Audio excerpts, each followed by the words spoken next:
kid is full of pitiful dreams. As little it seems, it's a medical fiend, an addiction like Ritalin. And even if I'm sitting in, I'm standing out. This kid has been fiddling with riddles and scribbling since middle school, with a hunger like a pit bull, surrounded by the criticalest people with the simplest needs.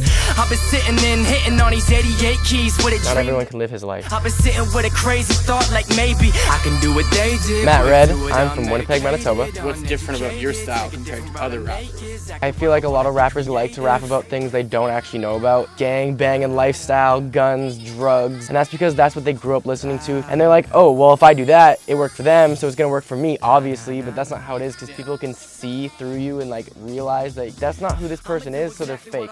I don't do that. I've never rapped about drugs. I've never rapped about being a gangbanger. I write about things that I've personally experienced. It's hard to talk about things you have no life experience to. Yeah. When I started, I was 6 or 7 years old because I knew I wanted to. I heard my dad listening to like reggae, hip hop, rap, and he wouldn't really let me listen to it because obviously a lot of rap is not for children. I remember just like kind of sitting at the top of the stairs listening to my dad listening to the songs that I wasn't allowed to listen to, and I'd go back to my room and try and write, and I always knew I was shit. It's garbage and shit. Like I was so shit when I first started. Shit. So I studied people who didn't make it, who did make it, why they didn't make it, what I liked, what I didn't like, wrote my first song that I loved, and then I released it. It got really good feedback, and now if I go back, I hate it. Like I can't listen to it, I cringe. But you had to start somewhere. Yeah, it was the stepping stone into bringing me to where I am now. If I didn't do it, then I wouldn't have done anything. Like you said, I've opened up for Panicland, so I have that teenage girl fan base, but at the same time, the OG rappers in the music industry from Winnipeg, punk, rap, pop, just all those, they all respect me because I think it's just I'm a genuine writer. You're a very nice young man. Thank you. Thank you, grandfather. What I'm writing about is it's genuine. It's from the heart. It is what it is. My biggest inspiration is my friends. Honestly, 100% my friends. They are so supportive, and that's why I'm like, I'm gonna do this and show it to them, and they're gonna be like, oh, that's sick, and I'm like, thank you, friends. It's honestly friends. If I go on tour, I want them all on the tour bus. Mentor would be Brahms Deep Cave. He's the one who brought me and put me in a bigger audience when I was first starting. So much love and support from the Deep Cave fam, and I have so much love for them. They're just the most supportive group of people you'll ever meet come from Winnipeg. I honestly believe that. You hear that, Brahms? We're talking about you.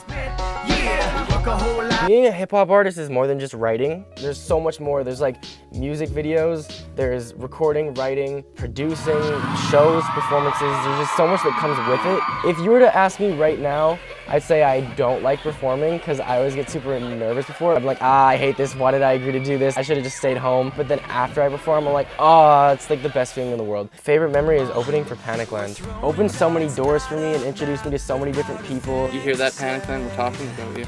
People starting out in your field or starting out as an artist, what advice would you give to them? Don't be scared. Take the first step, even if you know the first step is the shittiest. My first step was the shittiest. I was garbage and shit. But I didn't know it at the time, but I know it now. Take that first step, and it'll just get you on the right track. And no matter what you do, don't try and be someone you aren't. If you find passion in something, if you find like interest in anything, if you can write about it and make it sound good, do it. So you would agree that a lot can be done in this small little town that we come from? A lot can if you allow yourself to do it. It's where all the magic happens. Last project I worked on was an album with a guy named Dre Decoy from Brazil. Yeah, I'm feeling sicker than usually. Still, I can take a go write a masterpiece. The album was called Shriives. The name doesn't really mean anything specific. It was just like, let's name it Shriives. And we're like, why? And we're like, why not? And the album came together very well. It took 7.5 months almost to completely create. Writing, recording, videos, everything was done separately. And it was kind of a difficult process because everything was done over the phone. It came together like we were in the same room the entire time. So what do you think of Dylan Baillie? He's awesome. He's awesome. He's like, he knows how to use a camera. See, we're stroking his ego because he's sitting right there recording us right now. He is the best cameraman I've ever worked with, and he's making this channel awesome, so here's to Dylan. You gave him a massage. Hey, you're in high school, but what would you say to your high school self or your middle school self? To my middle school and high school self, I'd say, do the extracurricular stuff. Do band, do leadership, do the things that you're like, I don't need to do that, that's stupid.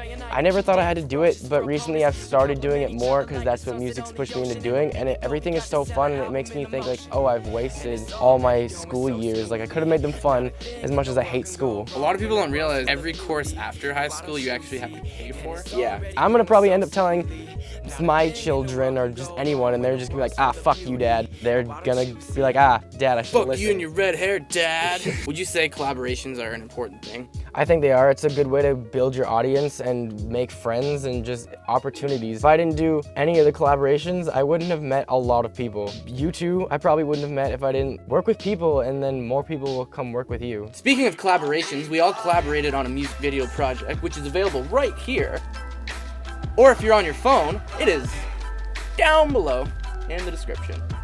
In my pants. And it's directed by some too cool, these two. Dylan over there. Mack Can't and- see him, but he's over there. Yeah. So everything will be done to a T. You fuckers have a great day.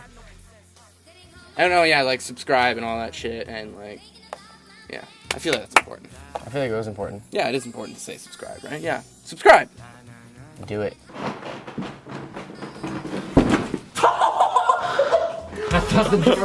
I think this is gonna be a hit. It will be.